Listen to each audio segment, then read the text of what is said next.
व्याप्तमेन चराचरम्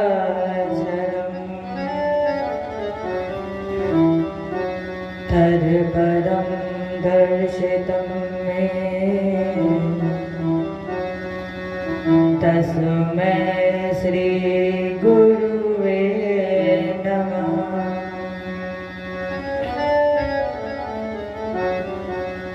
कृष्णाय वासुदेवाय हरे परमात्मने प्रणतक्लेशनाशाय गोविन्दाय नमो नमः।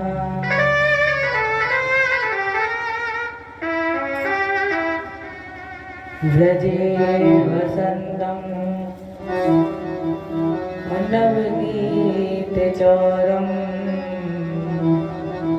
गोपाङ्गनानां जदकुलचोरम्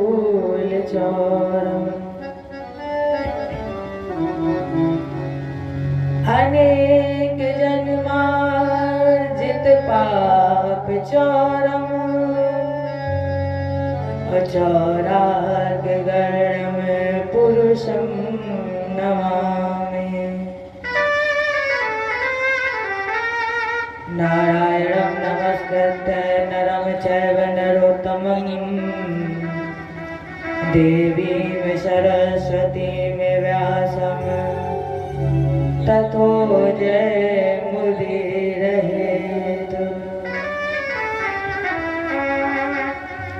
गिर को उठाय ब्रज गोपों को बचाय लीनो अग्नि से उबार पांडु बालक मजारी के। राखो गज घंटा तले बालक विहंगम को राख्यो व्रत नेम धर्म पांडवों की नारी को।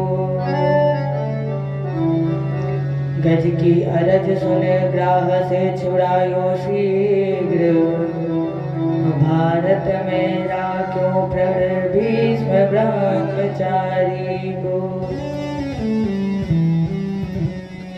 तीन विध तापहारी संत है सुखकारी जो मोहितो भरोसवा श्यामले बिहारी को।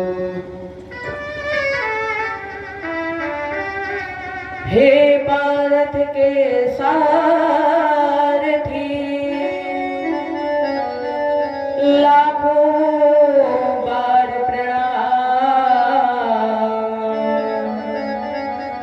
आकर डोर संभारिए मन की छुट्टी लगा। भगत भक्त भगवंत गुरु चतुर नाम बप एक। अतिन के पग बंधन किए नाशक विघ्न अनेक। करहु प्रणाम करम मन वाणी करहु कृपा सेवक सुत जान। अतुलित बलधाम सरसैलावदेहं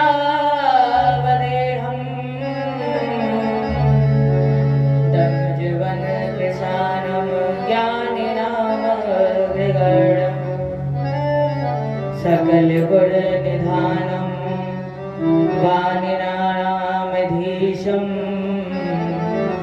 रघुपत प्रिय भक्तं वातजातं नमामि। रघुपत प्रिय भक्तं वातजातं नमामि। जय बोले गुरुदेव भगवान की, कृष्ण भगवान की जय, ब्रज रामचंद्र की जय, उमापति महादेव की। की जय हो। आदिशक्ति दुर्गे मैया की जय हो। भागवत भगवान की जय हो। जय जय श्री राधे श्याम। जय जय श्री राधे श्याम। जय जय श्री राधे श्याम। आइए, बहुत ही सुंदर प्यारा सा भजन है। हम सभी भक्त मन वाणी को पवित्र करें और चलिए वृंदावन में बिहारी जी से कहते हैं कि हे बिहारी जी, जो वृंदावन है वो हमें कितना प्यारा है। सुनिएगा। श्यामा हृदय कमल सो प्रगट्यो,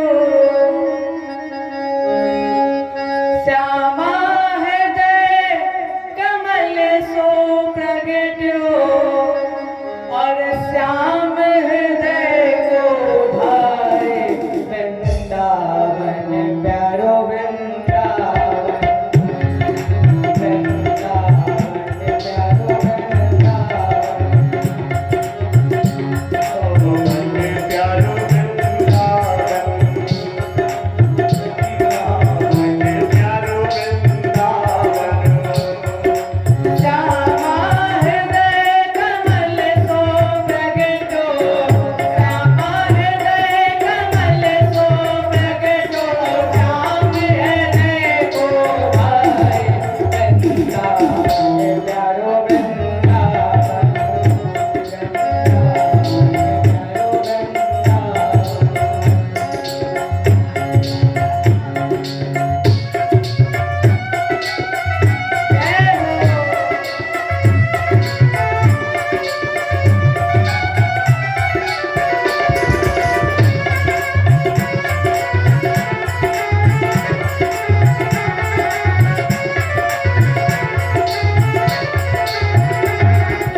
वृंदावन मेरो वृंदावन।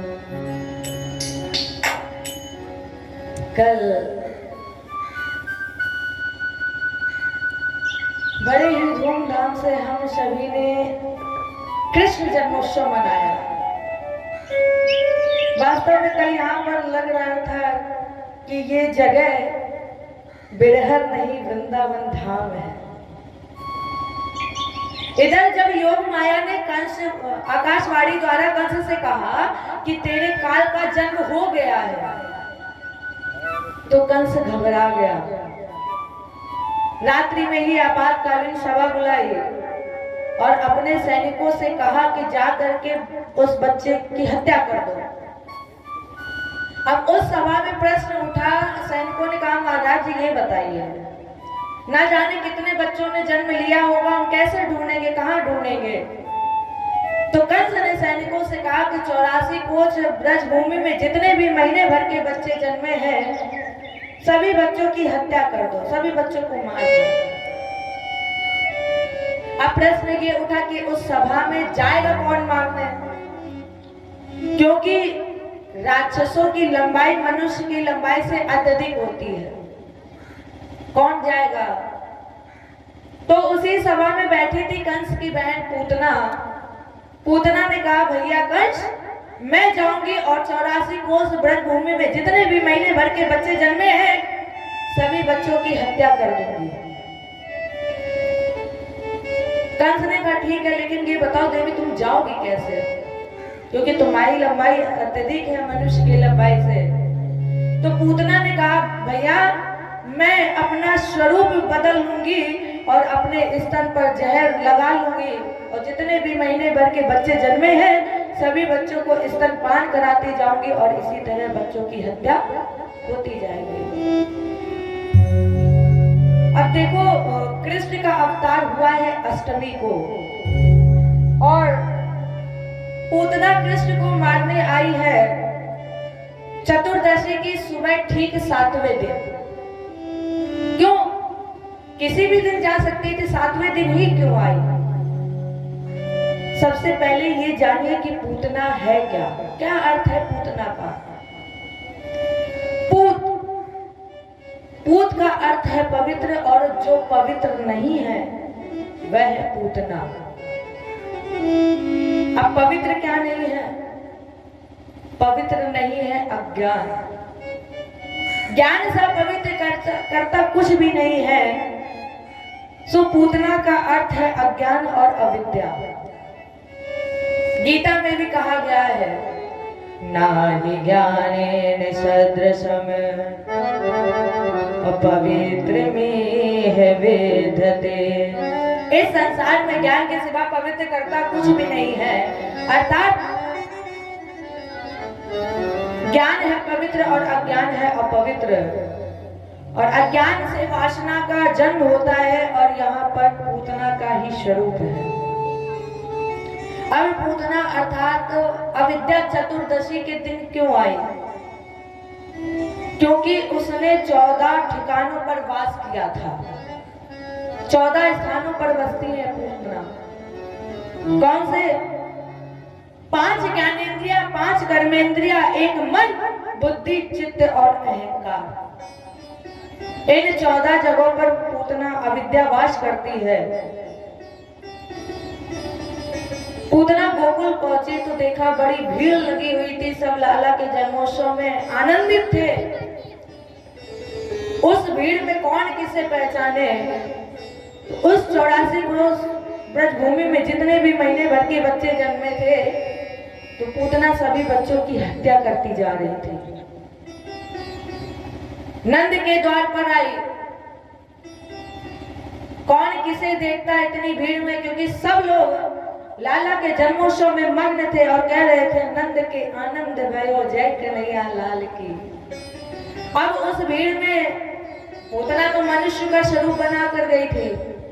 जैसे ही द्वार पर पहुंची देवी यशोदा जी ने देखा और कहा देवी तुम कौन हो? उस देवी ने कहा, उसे क्या पता कि पूतना है।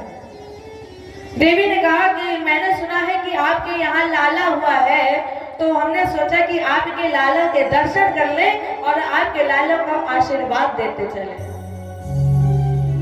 यशोदा जी ने कहा ठीक है देवी, आप लाला के दर्शन करिए। पालने पे कन्हैया जी थे और इधर यशोदा जी जलपान की व्यवस्था में चली गई। आज भी ये परंपरा है, जब कोई अतिथि घर पर आता है तो सबसे पहले हमारी माताएं जलपान की व्यवस्था करती हैं।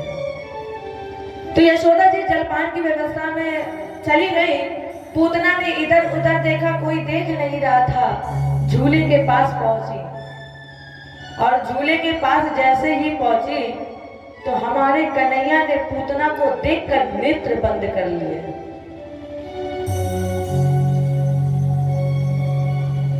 अब कुछ लोग प्रश्न ये करते हैं, महाराज जी पूतना ने, भगवान ने पूतना को देखकर नेत्र बंद क्यों किए? कि वो तो स्वयं जगतपति है, जगत पिता है, उन्हें क्या जरूरत थी? सुखदेव जी कहते हैं राजन, प्रभु ने आंखें बंद इसलिए कर ली, शायद हमारे प्रभु के मन में ग्लानि हो गई। कैसी ग्लानि? भगवान के 24 अवतारों में 2 ही अवतार सर्वश्रेष्ठ हैं। पहला अवतार रामा अवतार और दूसरा अवतार कृष्णा अवतार। 2 अवतार सर्वश्रेष्ठ और दोनों अवतारों में ही भगवान को सबसे पहले राक्षसी को मारना पड़ा। रामा अवतार में सबसे पहले मारा है ताड़का को और कृष्णा अवतार में सबसे पहले मारा है पूतना को। तो शायद प्रभु के मन में ग्लानि हो गई, इसी ग्लानि की वजह से भगवान ने नेत्र बंद कर लिए। पूतना झूले के पास जब पहुंची तो इधर उधर देखा, कोई देख नहीं रहा था। तो पूतना ने कन्हैया को गोद में ले लिया और स्तनपान कराने लगी। पूतना ने सोचा 10-5 मिनट स्तनपान करेगा, उसके बाद मर जाएगा। लेकिन 5 मिनट हुए कुछ नहीं हुआ, 10 मिनट हुए कुछ नहीं हुआ। ऐसे करके जब समय बीतता जा रहा था तो पूतना ने बोला, अरे ऐसा बालक है, जहर लगा हुआ स्तनपान कर रहा है, फिर भी इसे कुछ हो ही नहीं रहा है। इसका मतलब ये कोई साधारण बालक नहीं है। और इतना ही ये सोच रही थी, तब तक हमारे कन्हैया ने पूतना के प्राणों को निकाला और जैसे ही पूतना के प्राणों को खींचने लगे कन्हैया, पूतना जोर से चिल्लाने लगी, अरे लाला छोड़ दो, कन्हैया छोड़ दो, मुझे कष्ट हो रहा है। कन्हैया ने कहा देखो क्या जल्दी जल्दार मेरे पास कोई आता नहीं है, जल्दी जल्दार कोई मेरे पास नहीं आता है। और जब कोई आता है तो हम उसे तब तक नहीं छोड़ते हैं जब तक उसे पार नहीं लगा देते हैं। और अब तुम आई हो तो अब तुम चाहे जितना चिल्ला लो, हम तुम्हें तब तक नहीं छोड़ेंगे जब तक तुमको भी पार नहीं लगा देंगे। और जैसे ही कन्हैया ने कहा, पूतना बोले ये कोई साधारण बालक नहीं, चमत्कारी बालक है, क्योंकि 7 दिन का बालक कभी बोलता नहीं है और 7 दिन का बालक माने बोल रहा है, इसका मतलब ये कोई साधारण बालक नहीं, चमत्कारी बालक है। और ऐसे ही करके जब कन्हैया ने हमारे पूतना के प्राणों को खींचा, पूतना के प्राणों को आकर्षण किया, तो पूतना ने विशाल रूप धारण कर लिया मरते समय। सुखदेव जी कहते हैं कि जब पूतना जमीन पर गिरी है तो उसका शरीर 18 किलोमीटर का हो गया। इतना विकराल रूप था, मरते समय 6 कोस का हो गया। जितने भी बाग बगीचे थे सब पूतना के नीचे आकर दबकर चकनाचूर हो गए। इस तरह से हमारे कन्हैया ने पूतना के प्राणों को निकाला। इधर कंस को पता चला, देखो बहन चाहे जैसी हो, जब वो इस धराधाम से जाती है तो हर भाई को कष्ट होता है। कंस को पता चला तो बड़ा दुखी था, मन को बड़ा कष्ट हुआ।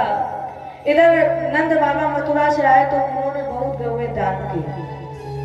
अब की बार फिर कंस ने भेजा सकटासुर को। इधर यशोदा जी गोपियों का सम्मान करने में इतना मग्न हो गई थी कि ये अपने लाला को ही भुला बैठे। अब जब ये लाला को भुला बैठी तो कन्हैया ने सोचा कि लाओ आज मैया से एक मजाक करें। तो जब कोई बच्चा पहले रोता है तो वो धीरे धीरे करके रोता है, और जब मैया नहीं सुनती है तो फिर वो जोर से चिल्ला के हाथ पैर हिला के रोने लगता है। यशोदा जी काम में मग्न थी। लाला ने सोचा कि लाओ आज मजाक करें। तो पहले तो कन्हैया धीरे धीरे रोए। जब मैया यशोदा के कानों में आवाज नहीं पड़ी तो कन्हैया जोर से हाथ पैर हिलाते रोने लगे। तब तक कन्हैया ने देखा कि उधर से सकटासुर आ रहा है। वहां गाड़ी खड़ी थी, उस गाड़ी में दूध दही माखन था, और जैसे ही हमारे कन्हैया ने गाड़ी में एक लात मारी, वो गाड़ी पलट गई, दूध दही माखन सब गिर गया, और उसी गाड़ी के नीचे आकर शकटासुर भी दबकर। इस तरह से हमारे कन्हैया ने शकटासुर का भी उद्धार किया। देखो ये एक ऐसे भांजा है जो कंस मामा के द्वारा जितने भी खिलौने भेजे जाते थे वो सब तोड़ करके फेंक देता था। गाड़ी उल्टी दूध दही माखन में फैला तो बड़े गांव में शोर हुआ कि भैया देखो तेरे लाला ने दूध दही माखन गिरा दिया है। सुखदेव जी कहते हैं राजा श्री कृष्ण ने जब शकटासुर का वध किया, जब शकटासुर को मारा उद्धार किया, तब उनकी आयु 108 दिन की थी। और राजन जब आपके सर पर शकटासुर सवार हो जाए तब केवल एक ही उपाय है। क्या उपाय? भगवान के सामने बैठकर 108 मोतियों वाली माला लेकर मंत्र का जाप करना।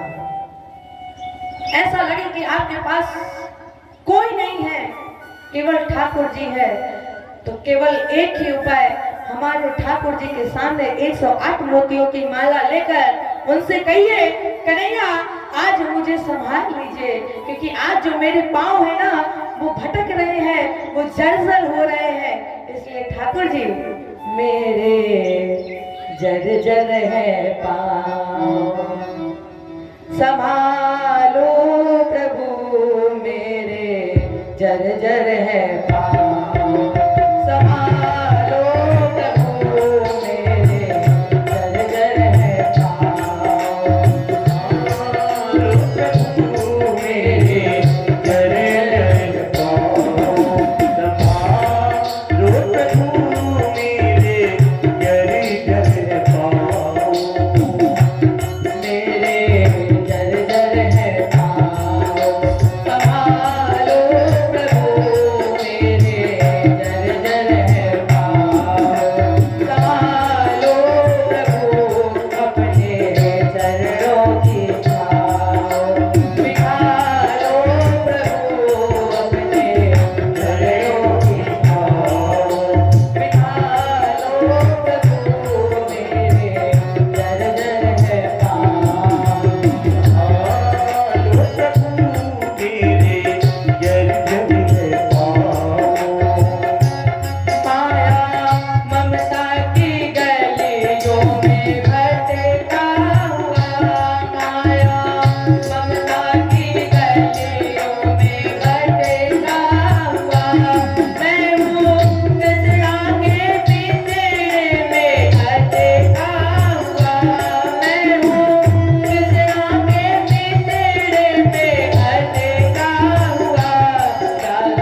जर्जर है जब आपको ऐसा लगे कि आपके सर के ऊपर सकटासुर सवार है तो केवल एक उपाय, भगवान के सामने 108 मोतियों वाली माला लेकर भगवान के नाम का जप। इसके बाद कंस ने कृष्ण को मारने के लिए त्रावर्त भेजा। त्रावर्त, त्रों का आवर्त, त्रों का खजाना। ये त्रावर्त बवंडर बन के गया तूफान चक्रवात। आपने देखा होगा जब तूफान आता है तो जो भी उस तूफान में फंस जाता है उसे वो तूफान लेकर आकाश में उड़ जाता है। इधर यशोदा जी कान्हा को गोद में लिए हुए लाड़ लड़ा रही थी, प्यार कर रही थी। तब तक कन्हैया ने देखा कि त्रावर्त आ रहा है, बवंडर आ रहा है, तो कन्हैया ने अपना भार बढ़ा लिया, अपना वजन बढ़ाया और इतना वजन बढ़ाया कि यशोदा जी उस भार को, उस वजन को सहन नहीं कर पाए। और जब उस वजन को सहन नहीं कर पाए तो यशोदा जी ने लाला को वहीं पर उतार दिया और यशोदा जी अपने गृह कार्य में लग गई। तब तक त्रावर्त आया और कन्हैया को अपने तूफान में, चक्रवात में फंसा करके लेकर आकाश में उड़ गया। फिर क्या किया कन्हैया ने? फिर दोबारा भगवान कृष्ण ने अपना वजन बढ़ाया और इतना वजन बढ़ाया कि त्रावर्त भी उस भार को नहीं सहन कर पाया। और जब भार नहीं सहन कर पाया तो त्रावर्त के भी प्राण पखेरु उड़ गए। इस तरह से हमारे कन्हैया ने इसका भी उद्धार किया। 16 कलाओं से धरा को विभूषित करने वाले धर्मध्वज यादवेंद्र सरकार ने पूतना माने वासना और त्रावर्त माने तृष्णा। और जब व्यक्ति अपने जीवन से वासना और तृष्णा को मार देता है तब समाज उसे देता है यश। यश माने नाम। जो चर्चा आपने सुनी राजन, इसके बाद गर्गाचार्य जी ने भगवान का नाम लेकर संस्कार किया। बलराम भैया का नाम रखा बलभद्र। भद्र माने कल्याण। कर्षिता इति सा तृष्णा, जो कर्षण करने की क्षमता रखता है, या पापेन कर्षिता इति सा कृष्णा, जो पापियों के पाप का कर्षण करता है उसका नाम है कृष्ण। मदन मोहन, मदन मोहना, जिसके अंदर ना तो किसी प्रकार का मद है ना ही किसी प्रकार का मोह है, जो मद और मोह से रहित है, या ये कह दिया जाए जिसने काम का मर्दन करके काम को जीता है। देखो मर्दन माने काम भी होता है।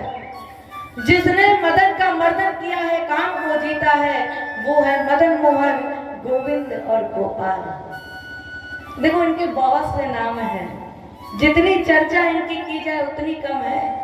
लेकिन हमारे ठाकुर जी की शोभा क्या है, क्या शोभा है, सुनिएगा। सोहत है चंदवा सिर मोर के, और तैसी सुंदर पाग फसी है, तैसे ही गोरज भाल विरासत, और वैसी ही ये बनमाल पड़ी है। रस खान विलोकत बोरी भई, और जग मूद के गौर पुतार हंसी है। और प्यारे खोलो रे घूंघट खोलो कहा, और वह मूरत नैनन माज बसी। प्यारे एक बार माया का घूंघट खोल करके तो देखो कैसे है वो माया। माँ माने नहीं, या माने जो, जो नहीं है वही माया है। कैसे है? तेरे घट राम, तू काहे भटकत रे तेरे घट राम। लोगों ने कहा कैसे है, सुनिएगा। जैसे माखन बसत दही में, जैसे माखन बसत दही में, और निकसन नाही बिना तेरे रे तेरे घट राम, तू काहे भटकत रे तेरे घट राम। और जब इनकी दिव्यता का वर्णन किया गया तो भगवान माखन रोटी खा रहे थे, कौवे की दृष्टि पड़ी तो कौवा आया और एकदम से भगवान के हाथ से माखन रोटी छीन के उड़ गया। और जब किसी बच्चे से कोई चीज छीन लो, देखो आप समझा के प्यार से ले लो तो वो दे देगा, लेकिन जबरदस्ती छीनोगे तो केवल एक ही कार्य करेगा, वो क्या, रोएगा। और जैसे ही कौवे ने भगवान के हाथ से माखन रोटी छीनी, भगवान वहीं पर लोट-पोट हो गए। आज भगवान का सारा शरीर धूल दूषित हो गया, और जब सारा शरीर धूल दूषित हुआ तो कैसे लग रहे थे हमारे श्याम जी, सुनिएगा। धूल बड़े अति शोभित श्याम जू, और तैसी बनी सिर सुंदर चोटी, खेलत खात फिरे अंगना, और पग पैजनी बाजत तिरी खजोटी। बाछवी को रस खान विलोकत, और बारूद काम कला निधि कोटी, और काग के भाग्य कहाँ कहिए, काग के भाग्य कहाँ कहिए, और हरि हाथ से ले गयो माखन रोटी। जरा सोचिए, काग के भाग्य भगवान का झूठा बड़े भाग्यवश मिलता है, और क्या भाग्य खुले थे कि भगवान के हाथ से झूठी माखन रोटी लेकर चला गया। और जब सारा शरीर धूल दूषित हुआ तो ऐसा लग रहा था जैसे शरद पूर्णिमा का चंद्रमा आज बादलों में छुप गया हो। इनका एक नाम बनमाली है। इनके शरीर का जो श्रृंगार है वो वनस्पतियों का है। अब लोगों ने हार पहनाना शुरू कर दिया है, मुकुट लगाना, लेकिन हमारे जो बिहारी जी का श्रृंगार है वो वनस्पतियों का है। जब तक हमारे कन्हैया गोकुल वृंदावन में रहे हैं तब तक नंगे पैर रहे हैं। क्यों? क्योंकि भगवान जानते थे अगर हमें गरीबों के साथ रहना है, गरीबों का आनंद लेना है, तो फिर गरीब बनकर ही हमें आनंद मिलेगा। अब किसी गरीब के सामने अमीर पहुंच जाए तो ना तो अमीर को अच्छा लगेगा ना गरीब को अच्छा लगेगा। अमीर वाला कहेगा कहाँ गरीबों के बीच में फंस गए आके, ना उसे अच्छा लगेगा। तो भगवान जब तक वृंदावन गोकुल में रहे तब तक पैर रहे। इनका जो श्रृंगार है सोहत है चंदवा सिर मोर के। हमारे ठाकुर जी के सबसे पहले मुकुट किसका बंधा हुआ है? मोर के पंख का। किस मोर के पंख का? जिसने मोर को छोड़ दिया है या जो मोर को छोड़ दिया है वही हमारे प्यारे प्रभु के सर का ताज है। अर्थात राजेंद्र हमारे प्रभु के सर का ताज बनना है। कौन बनता है? जो समाज को छोड़ देता है या जिसे समाज छोड़ देती है वही हमारे प्यारे प्रभु के सर का ताज बनता है।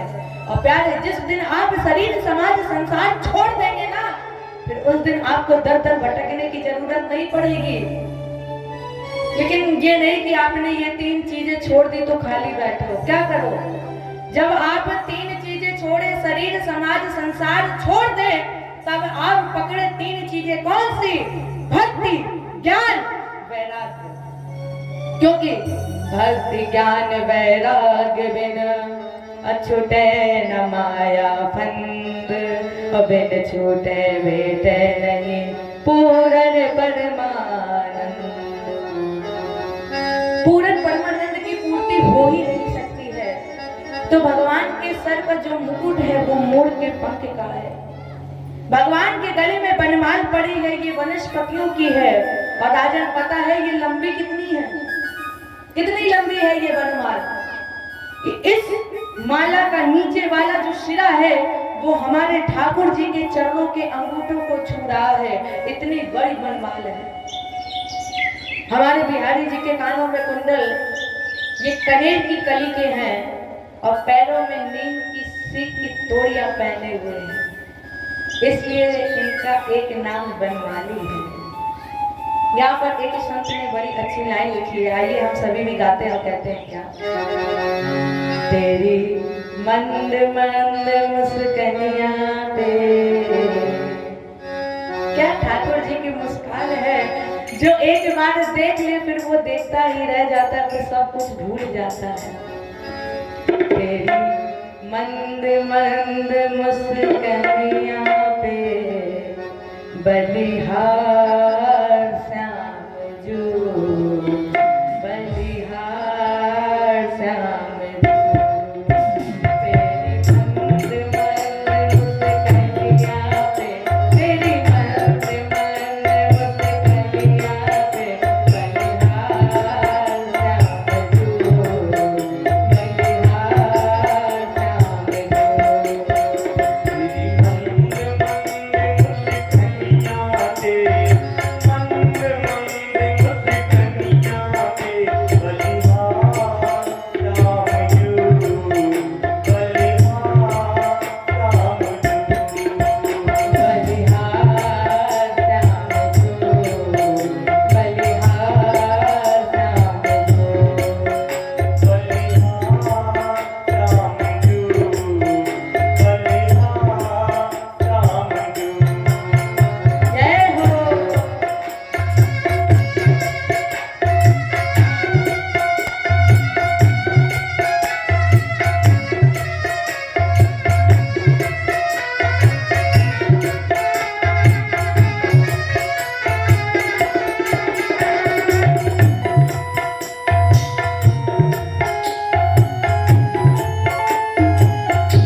से न्यारी, तेरी युगल छवि पे मर जाऊं, बलिहार श्याम जू, बलिहार श्याम जू।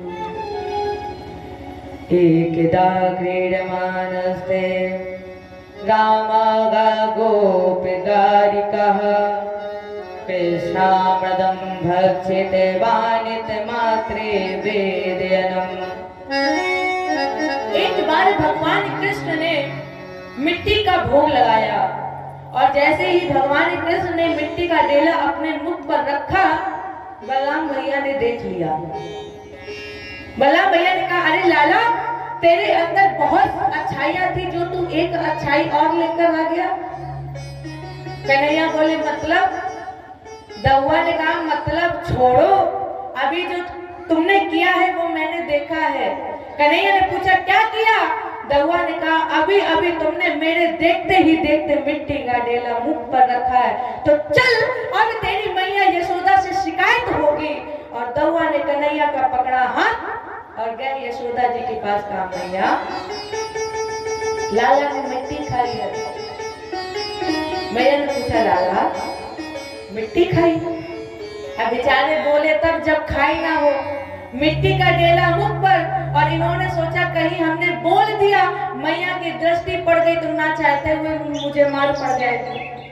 इसलिए कन्हैया ने बोले नहीं, क्या किए, सर को नीचे किया और सर हिला दिया। नहीं मैया, मैंने मिट्टी नहीं खाई। मैया ने दौआ से कहा, दौआ ये तो कह रहा इसने मिट्टी नहीं खाई। दौआ ने कहा, मैया जितना ये सीधा बन रहा है ना, इतना सीधा है नहीं। मैया हमने देखा है कि खाई है। यशोदा जी ने पूछा, लाला खाई? कन्हैया ने फिर सर हिला दिया, नहीं खाई। मैया ने कहा, देखो हम ऐसे नहीं मानेंगे। फिर कैसे मानेंगी?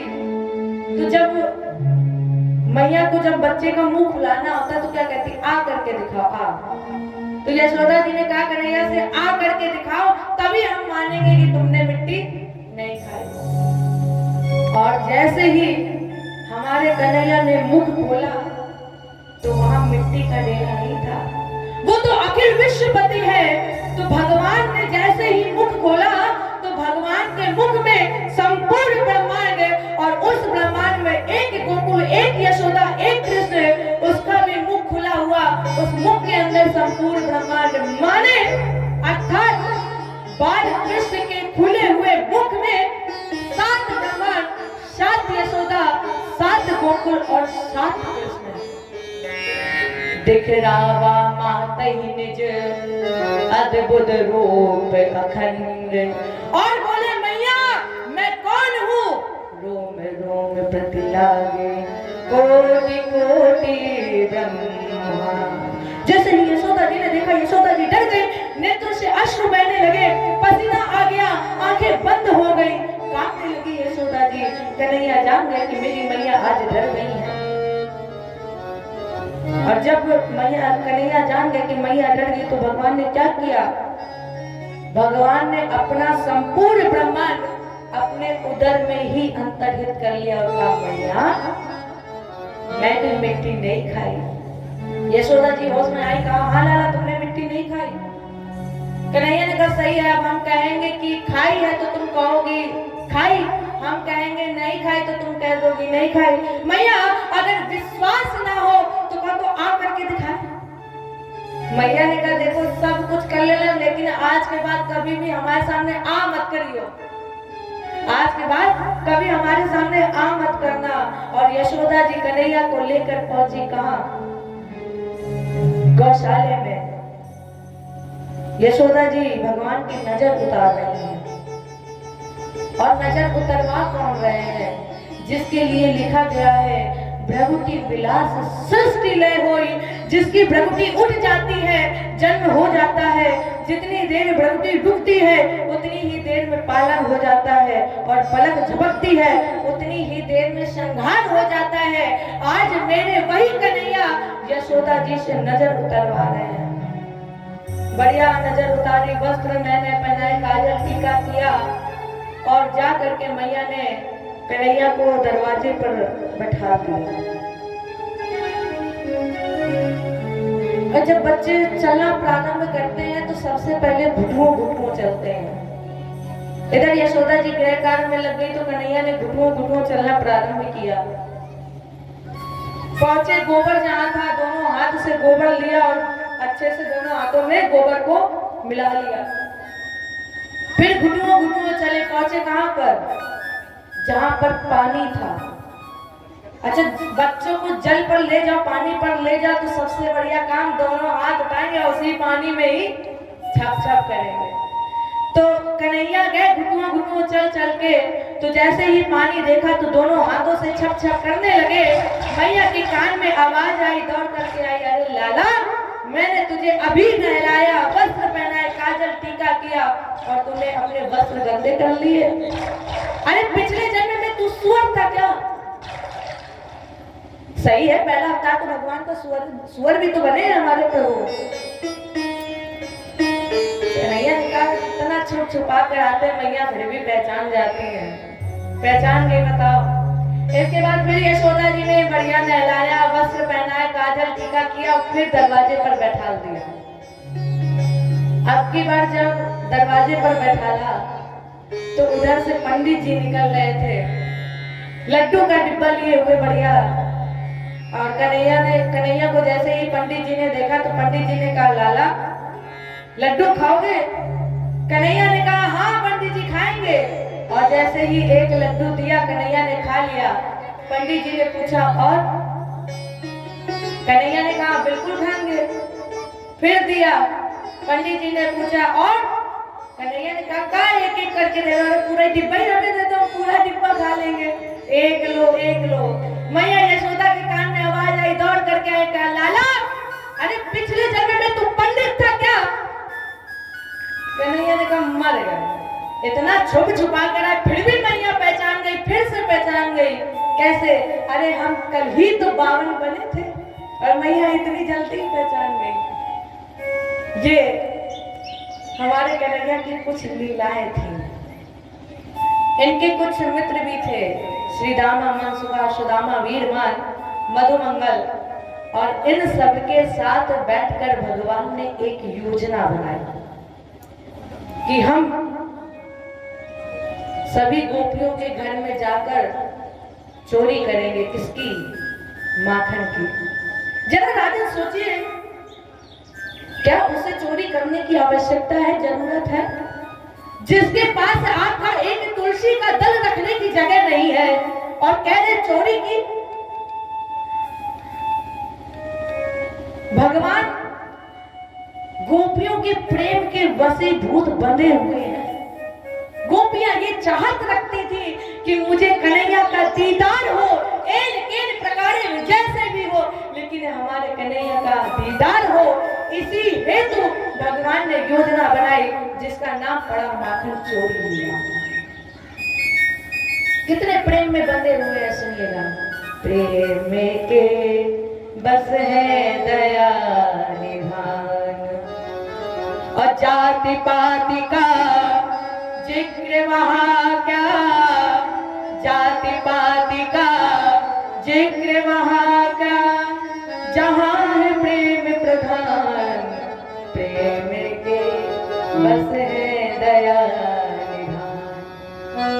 कितने बंधन में बंधे हुए हैं ठाकुर जी भगवान हमारे, सुनिएगा। शिवरी के झूठे बेरों को दिया जिन्होंने मान। हम लोग ये कहते हैं कि परमात्मा हमें मिलते नहीं है, और वास्तव में सही बताएं, जितनी जल्दी परमात्मा हमें कलयुग में मिलते हैं उतनी जल्दी ना तो द्वापर में मिलते ना त्रेता में मिलते हैं। लेकिन एक बार प्यारे बुला करके तो देखो, शबरी ने न जाने कितनी तपस्या की। बचपन में ही गुरु जी ने बता दिया था कि तुम्हें राम का दर्शन होगा। बचपन से ही शिवरी प्रतीक्षा कर रही थी। कब तक किया? जब तक उसे बुढ़ापा आ गया, जब तक राम का दर्शन नहीं हो गया। कभी निराश नहीं हुई। शिवरी रोज रास्ते पर फूल बिछाती थी और कहती थी आज मेरे प्रभु राम आएंगे। लेकिन जब शाम हो जाती थी, बिस्तर पर जाती थी तो निराश नहीं होती थी, बल्कि ये कहती थी तो क्या हुआ, आज मेरे राम नहीं आए, कल आएंगे ये निश्चित है। प्यारे एक बार सबरी की तरह प्रतीक्षा करके देखो, ना आए ना मिले तब कहना।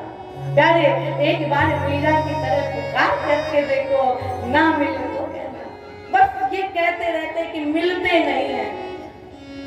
हम लोग याद कब करते, जब संकट आता है, जब दुख आता है तब याद करते हैं। प्यारे एक बार बुलाओ, आएंगे वो, ना आए तो कहना। सिवरी के झूठे डेरों को दिया जिन्होंने मां, ग्वालों के संग जीव रहे हैं, ग्वालों के संग जीव रहे हैं। आज वही भगवान प्रेम के बस है दया निभान। कितने वसीभूत बने हुए, सुनिएगा एक बार क्या हुआ। जब चोरी होने लगी तो गोपियों ने एक योजना बनाई कि मटकी को हम सीके पर टांग देंगे, बाहर से ताला लगा देंगे, पति बच्चे को दरवाजे पर बैठा देंगे। एक गोपी ने मटकी सीके पर टांग दी और बाहर अपने पति बच्चों को बैठा दिया, लाठी लिए थे। इधर से गोपियां जा रही थी, उधर से कन्हैया आ रहे थे। गोपी ने कहा, क्या है, माखन नहीं खाना है? कन्हैया ने कहा, खाना तो है लेकिन। गोपी ने पूछा, क्या?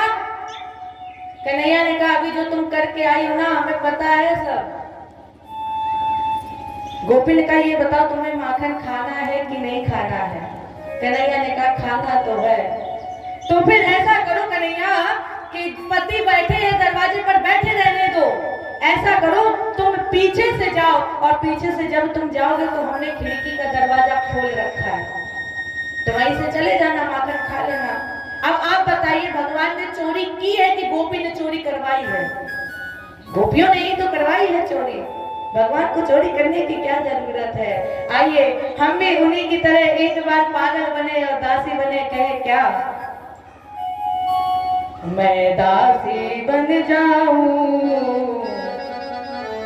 यार एक बार मनमोहन कमली वाले की दासी तो बन करके देखो। कहिए, मैं दासी बन जाऊं, मनमोहन मुरलिया वाली। मैं दासी बन जाऊं, मनमोहन मुरली वाली। मैं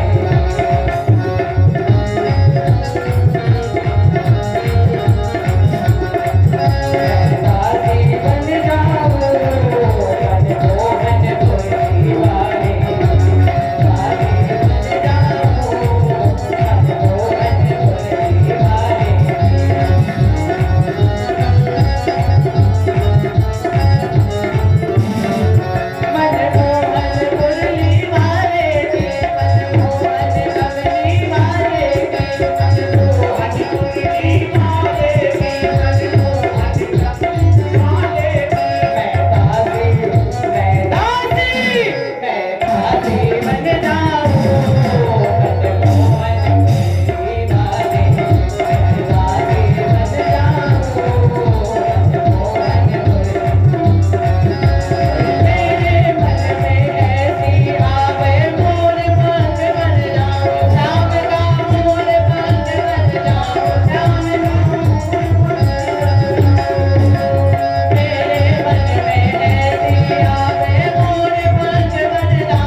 श्याम